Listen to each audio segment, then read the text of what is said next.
Pin Browser è un'app che ci permette di scoprire i vari link che gli altri si salvano su Pinboard. Avremo a disposizione di default un elenco con alcuni utenti già presenti, tra cui anche Federico Viticci, e potremo poi aggiungerne noi a nostro piacere quanti ne vorremo tramite l'username.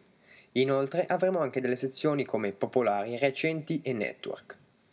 L'app è composta di due schermate, a sinistra l'elenco delle varie categorie o utenti che sia, e a destra la categoria che avremo selezionato con tutti i vari link.